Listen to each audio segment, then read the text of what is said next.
Continuando com o estudo do livro de Isaías, hoje vou meditar no capítulo 14.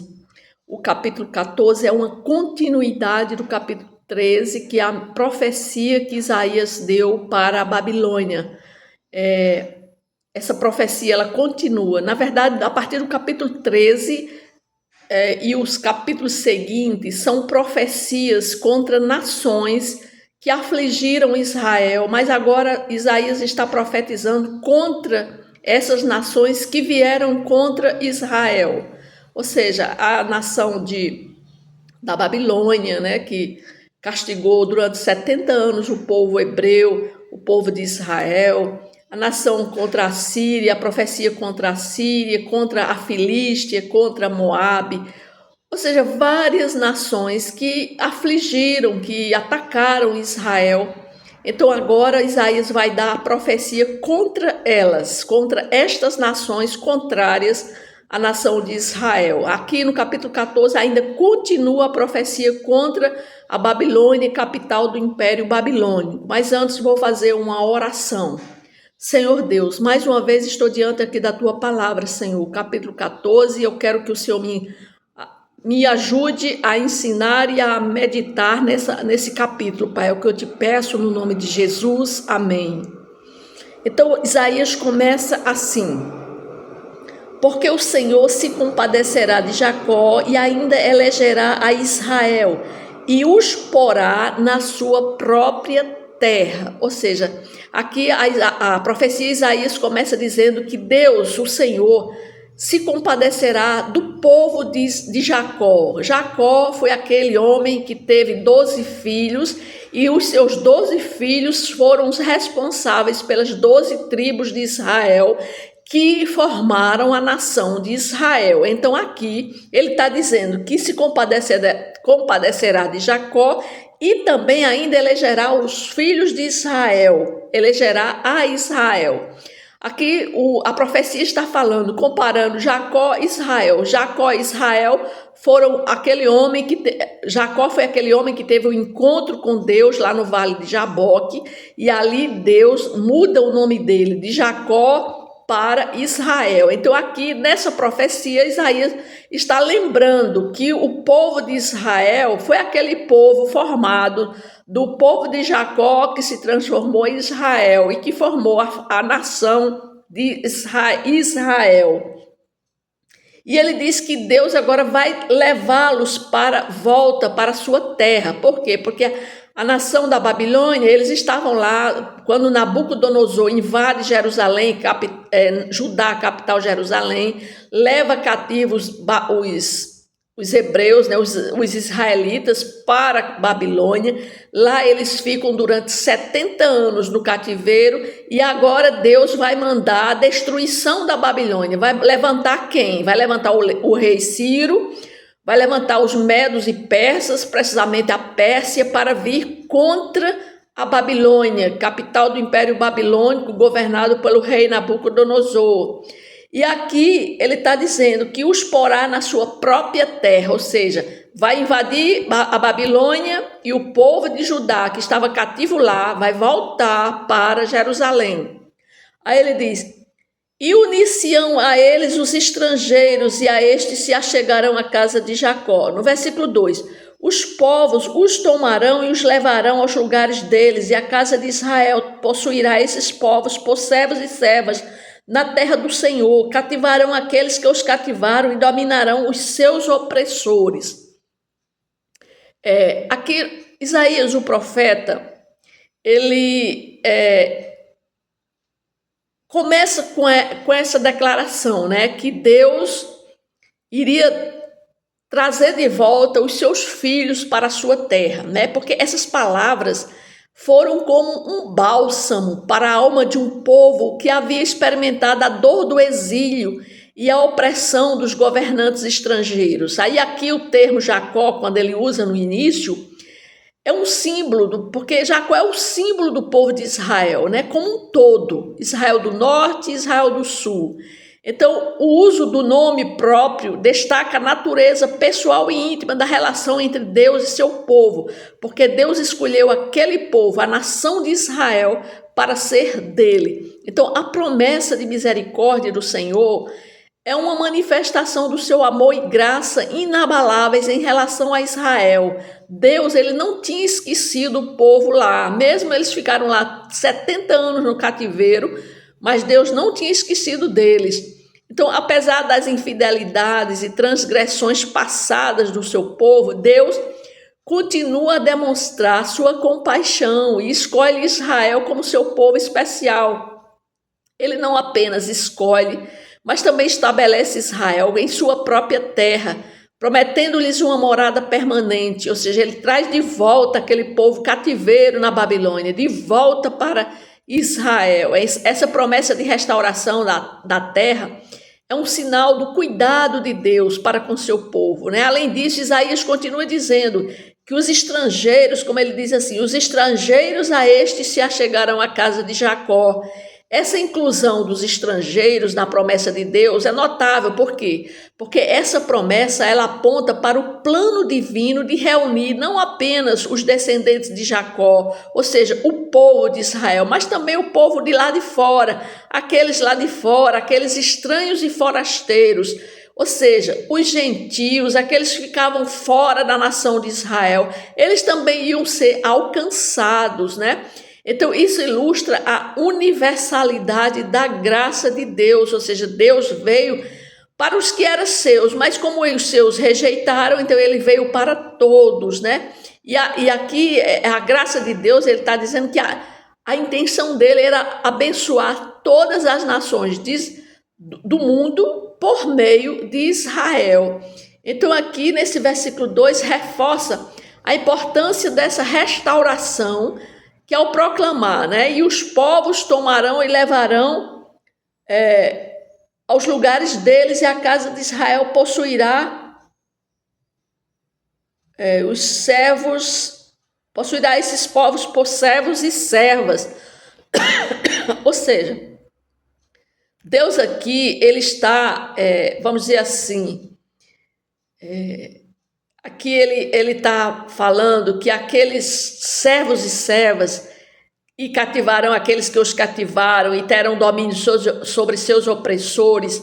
Aqui nós vemos uma imagem da reversão dos papéis, onde antes Israel era cativo, mas agora se tornaria ele mestre sobre aqueles que os havia subjugado, ou seja, reverteu os papéis. Antes Israel estava sob o domínio, agora ele, Israel, é quem ia dominar. E essas palavras ecoam como a promessa feita, né, a Abraão. Por quê? Porque Abraão recebeu uma promessa de Deus, onde Deus dizia a ele, a sua descendência seria bendita sobre todas as nações da terra. Então aqui estava se cumprindo essa palavra, né?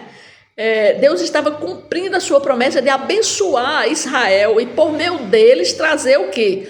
Bênção para todas as nações. A redenção e a restauração de Israel não era apenas para seu próprio benefício, mas também para a realização do propósito de abençoar toda a humanidade.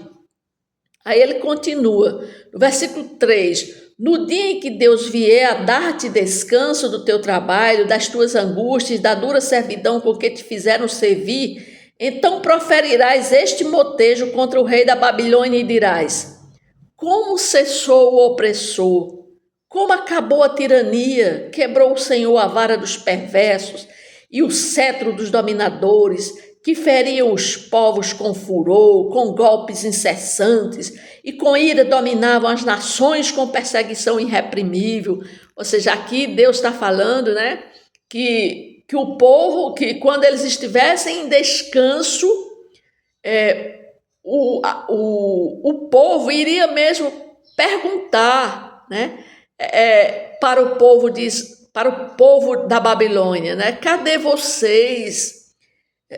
Como acabou a tirania, quebrou o Senhor a vara dos perversos, aqui eles iam exultar, né? Porque aqui, a mensagem aqui de Isaías, ela não é apenas de consolo, mas ela também lança luz sobre a razão por trás da queda do rei da Babilônia, né? Porque o profeta prossegue expondo a causa fundamental da ruína da Babilônia, que foi o quê? A soberba. Então, por isso que ele dizia aqui, como cessou o opressor, né? Como acabou a tirania. Ou seja, por quê? Porque o rei da Babilônia, Nabucodonosor, ele queria ser maior do que Deus. Ele é comparado aqui a Satanás. Nós vamos ver aqui na frente que a própria profecia de Isaías compara Nabucodonosor, o rei da Babilônia, com Satanás. E aqui o povo de Israel começa a perguntar, cadê o opressor? Né? Já agora descansa, está sossegada toda a terra. Por quê? Porque agora Deus, quando também mandar o Messias, vai vir um tempo de paz sobre a terra. Aí todos exultam de júbilo, até os ciprestes se alegram sobre ti, os cedros do Líbano exclamam. Desde que tu caíste, ninguém já sobe contra nós para nos cortar. Ou seja, aqui está falando da queda do rei da Babilônia. O além, desde o profundo, se turba por ti, para te sair ao encontro na tua chegada. Ele, por tua causa, desperta as sombras e todos os príncipes da terra e faz levantar dos seus tronos a todos os reis das nações. Todos estes respondem e te dizem, tu também, como nós, estás fraco? Aqui a profecia está dizendo que o povo, os reis da terra, aquelas nações que viram a queda da Babilônia, vão chegar para ela, para a Babilônia, e vai dizer, tu também, como nós, estás fraco? Por quê? Porque o rei Nabucodonosor, ele conquistou muitas nações, ele expandiu o reino, o Império Babilônico, era o maior império que tinha naquela época. Ele era o rei conhecido como valente, destruidor. Então aqui ele está dizendo, os reis agora das nações próximas, quando verem a derrocada, a destruição do Império Babilônico, do rei Nabucodonosor, aí vão dizer, tu também, como nós, estás fraco e és semelhante a nós, porque Nabucodonosor se considerava um deus. Aí ele diz, derrubada está na cova a tua soberba e também o som da tua harpa, por baixo de ti uma cama de gusanos e os vermes são a tua coberta. Ou seja, significa dizer aqui que eles estão proclamando aqui a derrota da Babilônia e o rei está dizendo que o rei está dormindo numa cama coberta de vermes, na cabeça dele está cheia de vermes e ele está deitado numa cama de gusanos. Ou seja, dizendo que o rei caiu, uma queda feia, e ele vai comparar, o profeta aqui vai comparar a queda do rei da Babilônia com a queda de Satanás, porque diz assim, como caíste do céu, ó estrela da manhã, filho da alva, como foste lançado por terra. Aqui está falando sobre a queda de Satanás. Tu que debilitavas as nações, tu dizias no teu coração, eu subirei ao céu, acima das estrelas de Deus, exaltarei o meu trono e no monte da congregação me assentarei, nas extremidades do norte, subirei acima da mais alta nuvem e serei semelhante ao Altíssimo. Aqui ele está falando sobre Lúcifer. Lúcifer lá no céu, ele queria ser mais do que Deus, mas aí veio a queda. Aí, contudo, serás precipitado para o reino dos mortos, no mais profundo do abismo. Os que te virem te contemplarão, hão de fitar-te e dizer-te, é este o homem que fazia estremecer a terra e tremer os reinos? Aí ele aqui agora começa a falar em direção ao rei da Babilônia. Que punha o mundo como um deserto e assolava as suas cidades, porque o rei da Babilônia, Nabucodonosor, conquistou muitas cidades. O povo tinha medo da nação da Babilônia. Que a seus cativos não deixava ir para casa, todos os reis das nações, sim, todos eles jazem com honra, cada um no seu túmulo, mas tu és lançado fora da tua sepultura, como um renovo bastardo, como coberto de mortos traspassados à espada, cujo cadáver desce a cova e é pisado de pedras. Com eles não te reunirás na sepultura, porque destruíste a tua terra e mataste o teu povo. A descendência dos malignos jamais será nomeada. Preparai a matança para os filhos por causa da maldade de seus pais, para que não se levante e possuam a terra e encham o mundo de cidades. Levantar-me-ei contra eles, diz o Senhor dos Exércitos. Exterminarei da Babilônia o nome e os sobreviventes, os descendentes e a posteridade, diz o Senhor. Reduzi-la-ei a possessão de ouriços e alagoas de águas, varrê-la-ei com a vassoura da destruição, diz o Senhor dos Exércitos. Então aqui o rei, a profecia, Isaías aqui, a mensagem de Isaías assume um tom sombrio, retratando a queda do rei da Babilônia, quando ele retrata a queda do rei com a queda de Lúcifer, né? E também a passagem ela continua a descrever o impacto da queda do rei da Babilônia sobre as nações ao seu redor, porque o rei que outrora aterrorizava as nações, agora é visto como um fraco, vulnerável, né? Tanto que pergunta, tu és agora fraco como nós? Isaías também faz alusão aqui à devastação que a queda do rei da Babilônia trará à sua terra natal. Ele declara, os que te virem te contemplarão e te considerarão. É este o homem que fazia estremecer a terra? Ou seja, a mensagem de Isaías aqui é clara, ele fala sobre a soberba humana, o quanto aquele homem, aquele rei da Babilônia era soberbo. Aí isso nos faz refletir sobre a soberba humana, que ela é uma afronta a Deus, inevitavelmente resulta em queda e julgamento, e ela nos lembra da importância da humildade, do reconhecimento da nossa dependência de Deus.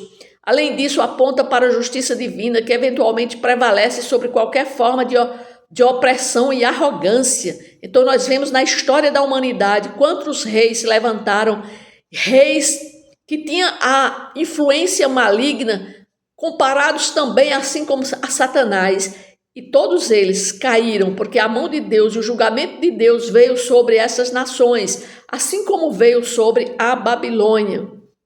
E essa passagem também nos faz refletir sobre as nossas próprias atitudes e a reconhecer a necessidade de uma postura humilde diante de Deus e dos outros. Ela nos ensina que a verdadeira grandeza não está na busca desenfreada pelo poder, mas na busca pela justiça e pela humildade, valores que são eternos e transcendem as vicissitudes da história humana.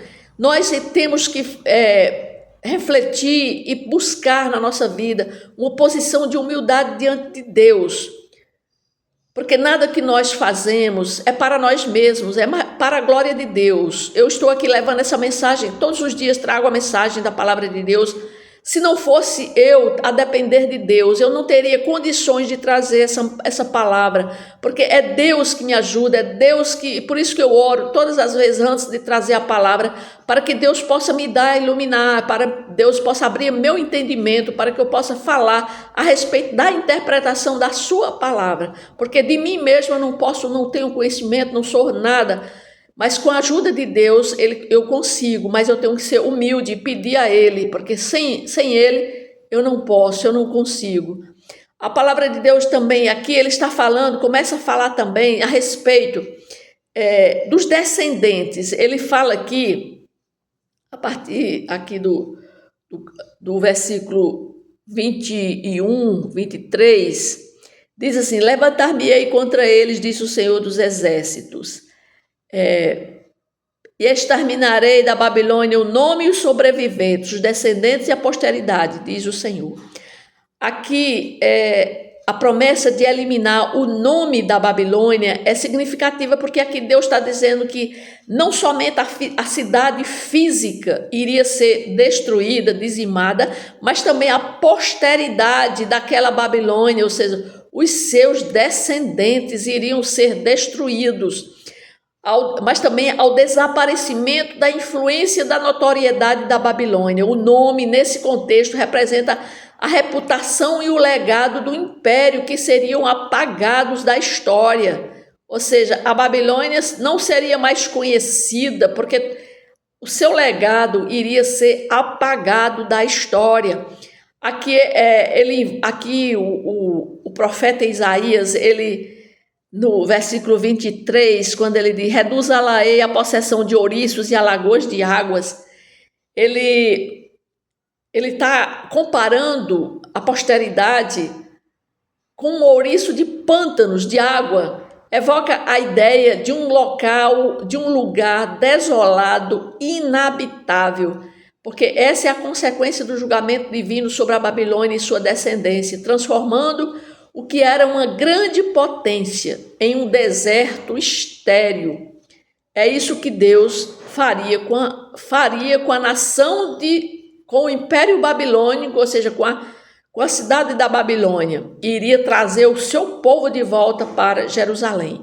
Mas no capítulo 14, o profeta também ainda lembra da profecia contra os assírios e contra também os filisteus, que também foram duas nações. A Assíria, ela invadiu o reino do norte, capital Samaria, onde lá ela também, a Síria, dizimou o reino do norte, e duas regiões que foram totalmente destruídas foram Naftali e Zebulon, como nós vimos em capítulos anteriores, que essas duas regiões elas vão se tornar honradas na volta de Jesus, porque foram duas regiões mais atingidas durante a invasão da Assíria. Mas aqui na profecia do capítulo 14, Isaías diz, no versículo 24, jurou o Senhor dos Exércitos, dizendo, como pensei, assim sucederá, e como determinei, assim efetuará. Ou seja, quando ele determina uma coisa, quando ele diz uma coisa, acontecerá. No 25, quebrantarei a Síria na minha terra e nas minhas montanhas, a pisarei para que o seu jugo se aparte de Israel e a sua carga se desvie dos ombros dele. Este é o desígnio que se formou concernente a toda a terra, e esta é a ação que está estendida sobre todas as nações, porque o Senhor dos Exércitos o determinou. Quem, pois, o invalidará? A sua mão está estendida. Quem, pois, a fará voltar atrás, né? Ou seja, aqui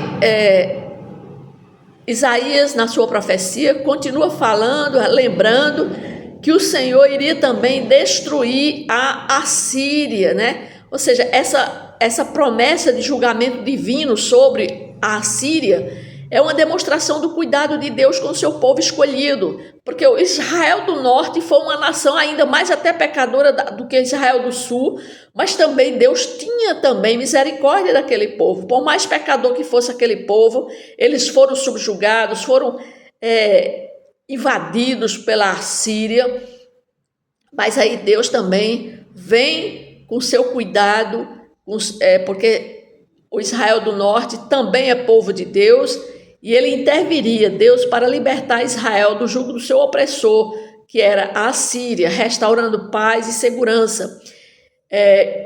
E aqui o profeta amplia o alcance da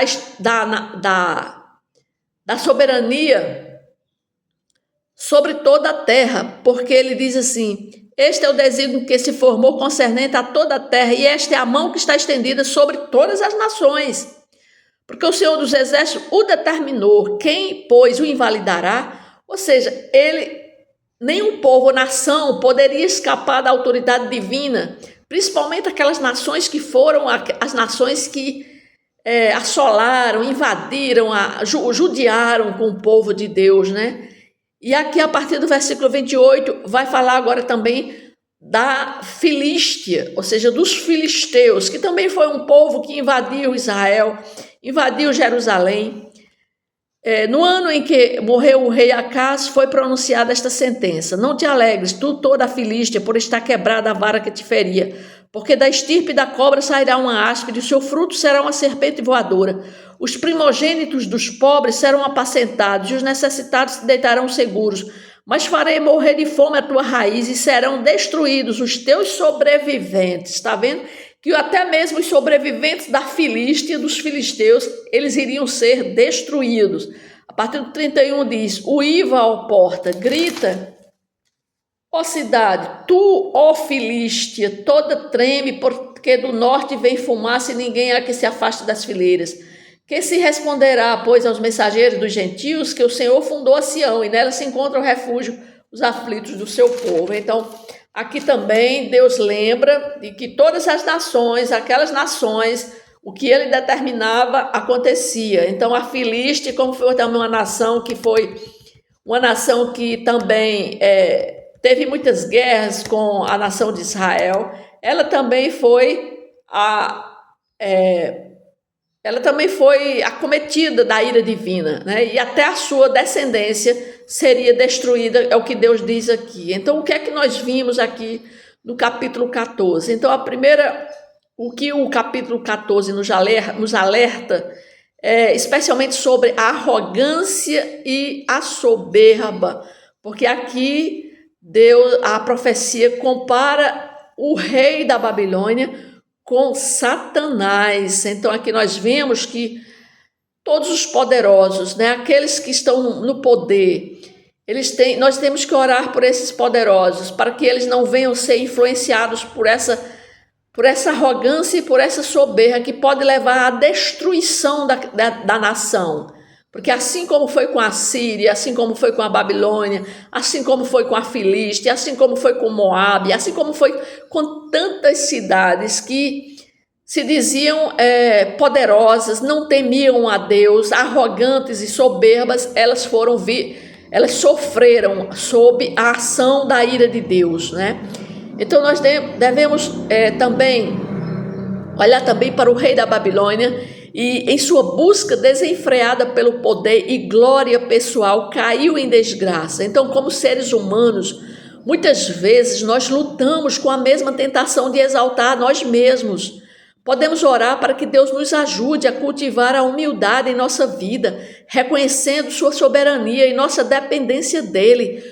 Nós nunca jamais podemos pensar que a força é do nosso braço, que a capacidade é minha. Não, eu dependo de Deus. Tudo que eu faço, tudo na minha vida, eu tenho que colocar Deus em primeiro lugar, eu tenho que convidar Deus para estar comigo, porque sem Ele eu não sou nada, não faço nada. Então a minha dependência vem de Deus. Então nós temos que ser humildes, nós não podemos achar que tudo é meu, sou eu que faço, sou eu que aconteço. Não, é Deus. Deus é que age por mim e através de mim. Então eu tenho que ter esse espírito de humildade, pedindo a Ele sempre que Ele me dê esse espírito de humildade, porque eu tenho que saber que tudo em mim, tudo que eu faço é por meio dele. Mas o rei da Babilônia, ele não tinha esse pensamento, como muitas pessoas no nosso meio, pessoas que estão poderosas, elas acham que o poder dela, que tudo provém dela. Não, nada nesse mundo acontece se não for por permissão de Deus. Então nós temos que buscar a humildade em nossas palavras, em nossas ações, em nossas atitudes, para que nós não caiamos no mesmo erro do rei da Babilônia. Outra coisa também nesse capítulo 14 é que ele fala sobre a libertação de Israel, do jugo da Babilônia, como também do jugo da Síria e do jugo da Filístia. Ou seja, aqui nós oramos, aqui ele mostra que Deus foi quem libertou a nação de Israel, o povo que estava sob o jugo daquelas nações, pela libertação deles.